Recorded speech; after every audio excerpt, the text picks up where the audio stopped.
1% show. I'm glad that you guys didn't go nowhere. I mean, if you went somewhere, I'm glad y'all back now. You know what I mean? I'm glad you're back. But I'm glad you got to see the little segment of the barbershop. You know, shout out to Dave, man. Dave always getting this right. Never fails. He never fails, man. When I say that guy don't miss, crispy every time. Yes. Thanks, man. And if we went to any other barber, I'm sorry, Dave would find out, and I'm not trying to. I'm not losing him. I'm telling you that. Can't lose him. It's not happening. Won't lose so, him. It's not happening. I'm glad you got to see how we were talking about just how Miss Shannon Mason, aka Mama Bear, how this all started. How we all got the steps by steps on what to do with this 1% show, and on top of that, you know, what's the meaning of the 1% show. But we're gonna talk about it some more right here. Right. So, Chris, ask a question. Let's ask a question, Chris. I know everyone wants to know, like, what really made you come up with this? Because honestly, we don't even know. I remember coming. I thought we were just sitting down eating some cereal. And, I thought it was out of nowhere, 1% show. I said, what is that? 1% show. It's like, where did this come from? Okay. You know what? It came from Jordan, actually. Growing up, we always talked about the 1%.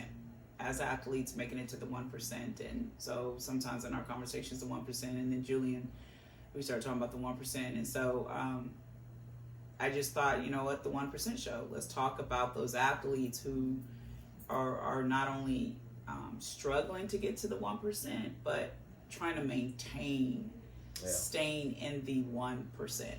That's a struggle in itself. The challenges I watched him go through in in college. It really wasn't high school. It was more college.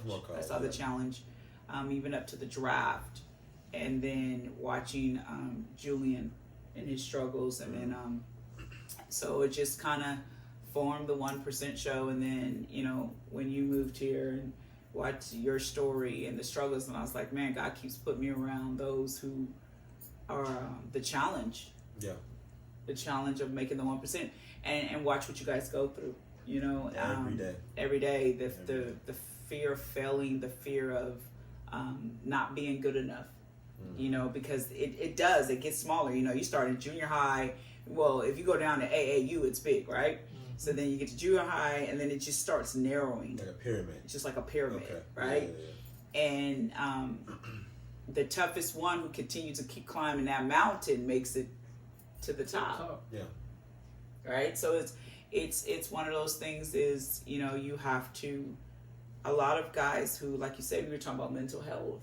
Yeah, they probably won't show it, but you have a lot of guys who felt like they failed. Whether they go to drinking, drugs, women, they just want to give up because they feel like they failed because they didn't make the 1%. But I am truly grateful for the USFL and the XFL, because it opens up and it broadens the 1% now. Mm-hmm. Yeah. Right? It might be 2%. I'm sorry, I had to say it. And the way, I know we're serious, y'all, but we keep it funny here. It might be 2%, but we ain't gonna have a 2% show. We're not 1%. No, it's amazing because the opportunity is bigger now. Yeah. So right now, of course, the USFL only has 8 teams. XFL has 8. Yeah, they but might eventually, have 9 now. They might have 9 or 10. By the time they expand, it opens up the door. So now you have CFL, USFL, XFL, and NFL. Yeah. Right? Football, so that kid that might have wanted to get to the NFL may not be so. It'll be okay, even if he just goes to the XFL. Right? Yeah. Because he's still getting paid. He's still playing professional. It's on TV. It's still what he loves to do. Of course, everybody wants to get to the NFL. That's all a kid's dream. But or NBA, any league. Right. But this opens. This right here gives them an opportunity. Yes. Yeah. So I'm grateful for it. I'm excited for it. And you're gonna see some talent that you're like, man, why weren't you in the NFL? And there's a lot of people that we have on our last season show that we talked about that, and on top of that, we're gonna have some more people that has the same background stories, and stories like that has to be shared. Yeah, and we want the people to know the real side of the story. That way, that person all around, and not just from a social media post or from a comment from a person that is don't even know the person. Know. You know what I mean? Right. We want to bring him to life, he or she, and let them speak. That's why we want to have this show for a reason. Yeah, they wanted to give up. Definitely, man. Everybody's been there, man. Everybody's been to that, that point where you feel like, man, I'm done. I want to quit. Oof, yes. Everybody's been there, man. But like Mom said, it's that person that takes that next step and say, man, I'm meant to do this. Yeah. Right. Those are the ones that really take it to the next level. So, and I'm definitely excited, and then that's why we do this show. At the end of the day, we do this show because we love. First of all, we love talking to y'all. I mean, we might not look like it, but we do love talking to y'all. And then secondly, we love to have the opportunity for you guys to see this. This is the real us, and we want to encourage you, and we want to show you guys that you can be whoever you want to be in life. And like I said, I don't want to say you could be whoever you want to be because you have to be careful, right? You have to be who God called you to be, right? Sure. Because with that. Is the flow and your doors open more smoothly, right? Because you have a lot of people who, they said the two main tragedy in a man's life is to succeed in what you were not called to do, but to fail in what you were called to do.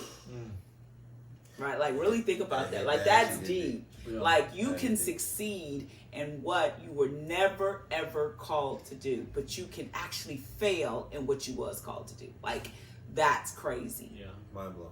Right, so if you think about it, but so I would always say be who God, and that's the thing that I would always tell you guys, and be who God called you to be. It's funny because like when you came, you was on football, right? Like joke is nasty on the corner, okay? I just have to tell you, like my son is cold with it, but you were like, Ma, how do you know where you're supposed to be, right? And I said, what's your passion? What did you tell me? Basketball. And then boom, you win. Next day, we found you a semi-pro team, and you won a championship your first year playing, right? So it's about being where your purpose is about being where you're supposed to be to make a difference. Yeah. You know what I'm saying? And what God's called you to do. So it's been a challenge. It's I know you guys go through a lot, and that's why this show is important. It's not just athletes. It is a grind every week. She's pulling tooth and nails. Before you guys really think this is the last of the days ago, this is magical. Every week she's be in the meeting, be in the calls, and she makes sure at the end of the day, we're humans. We have lives. We do our things. And she's like, you better be on that phone call at this time. And it's like, oh my gosh. But we're doing that. She's only doing that because she believes in this show. And she sees the vision of how this can change a lot of people's lives. And so it does get to us, and then we do say, okay, you know what? Let's buckle down.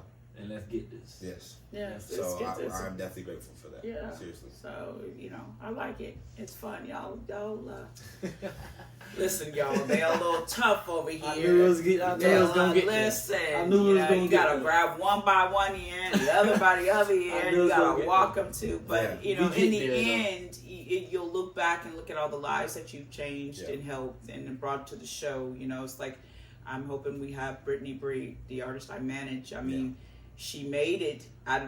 That's part of 1%, right? Oh, yeah, we won't get her on the show. She made it to The Voice. I'm already speaking that early. She made it to The Voice, and she got to a certain place, and then she was released. So it's kind of like... It's kind of like football. You get to that place, and then you get released from the team, and now you got to go find what happens next. Where are you going to go next? What are you doing now? How are you overcoming those things? So those are all important.